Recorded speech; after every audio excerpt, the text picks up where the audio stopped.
All right, let's dive into a story that's as old as ancient myths, but as new as the phone in your hand. We're talking about the dream of creating intelligence from scratch. And trust me, this isn't just a story about code. It's a wild ride, a history packed with genius, spectacular failures, and, believe it or not, a ton of persistence that led right to the AI that you and I use every single day. You know, the entire scientific quest for AI really boils down to this one simple but totally revolutionary question. Picture it. It's 1950. Computers are these massive, room-sized things that run on punch cards. And this brilliant guy, Alan Turing, has the nerve to ask this. It's a question that basically lit the fuse for everything that came next. For centuries, that phrase, "I think, therefore I am," well, that was the definition of being human, right? But the whole ambition behind AI was to see if one day we could hear something like it coming from a machine. So this was never just a technical problem to solve. It was, and it still is, a pretty deep philosophical quest. Look, the idea of artificial beings isn't new at all. You can find it way back in Greek myths with talking statues, or in legends like the Golem of Prague. But the actual scientific quest, the journey to actually build one, that could only really get started once we invented the computer. And that journey needed a plan, a roadmap. So, to answer his own question, Turing came up with this really elegant idea, the Turing test. And it was brilliant because it shifted the goalposts entirely. The point wasn't to prove a machine is thinking, because how would you even do that? The goal was to build a machine that acts so humanly that we can't tell the difference. That practical, measurable goal, that was the spark that started the fire. So the field of AI is officially born, and man, the optimism was just off the charts. The founders really truly believed that a thinking machine was maybe a generation away. But as you can probably guess, that summer of love was followed by a long, cold AI winter, when reality started to bite back. It all kicked off right here, summer of '56, at Dartmouth College. That's where they actually coined the name artificial intelligence. Then, through the '60s, with a lot of Cold War money flowing in, we got early programs like Eliza. It was a chatbot that acted like a therapist, and people were blown away. But by the '70s, the hype train just went completely off the rails.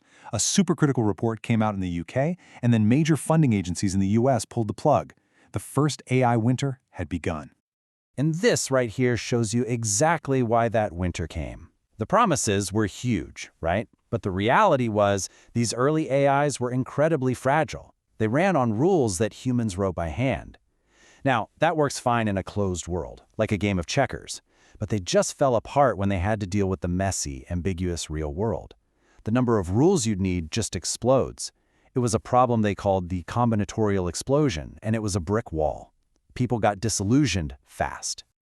So how did AI ever recover from that? Well, it came back, but it was quieter. It was more practical, more focused.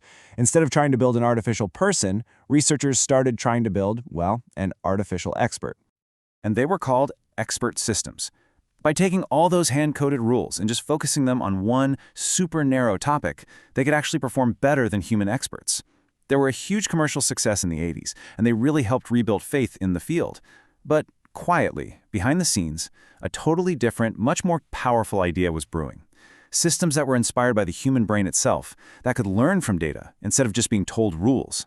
They called them neural networks. Okay, so after all that quiet, practical work in the '80s, AI was about to have a major comeback moment on the world stage. A moment was coming that would grab everyone's attention and prove that something big was happening. And there it is. IBM's supercomputer, Deep Blue, beat Garry Kasparov, the best chess player on the planet. I mean, for the first time ever, a machine beat the best of us at what we thought was the pinnacle of strategic thinking. AI might not have been able to chat with you, but it could outthink you in a game of pure logic. That chess victory really set the stage for the era we're in now, because around 2012, something amazing happened. A perfect storm of three totally separate things came together, and it created a new spring for AI, an explosion of progress that was unlike anything anyone had ever seen before. This is it. This is the recipe that changed everything.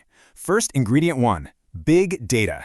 The internet gave us a truly insane amount of data, text, images, you name it, for these systems to learn from. Second, powerful compute. Turns out the graphics cards, the GPUs that were made for video games, were perfect for training neural networks. And third, better algorithms. Those brain-inspired neural networks got way more sophisticated. They were built with tons of layers, making them deep.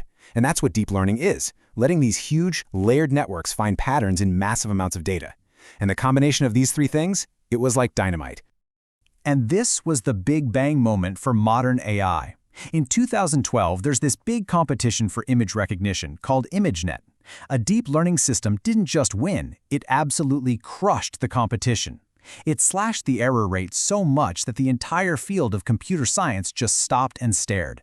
Suddenly, for the first time, computers could really see.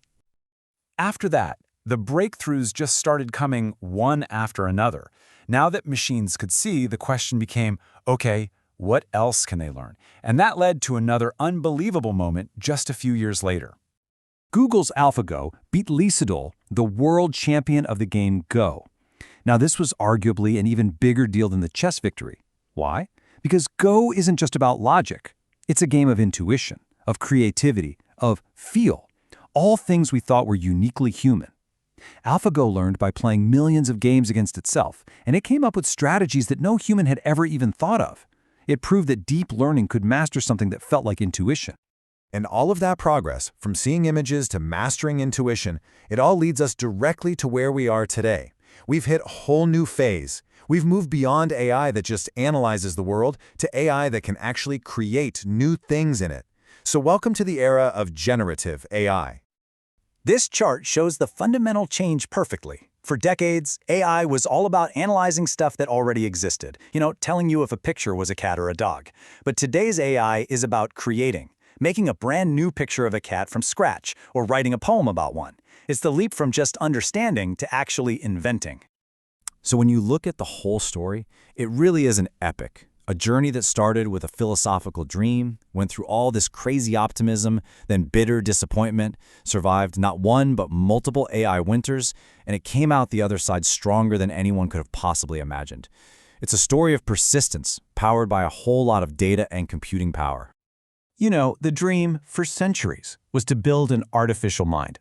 And today, we're closer to that than ever before. So the question isn't really, can we do it anymore? The real question, the one for all of us, is what happens now? What do we do with it? That's the chapter that we're all writing together right now.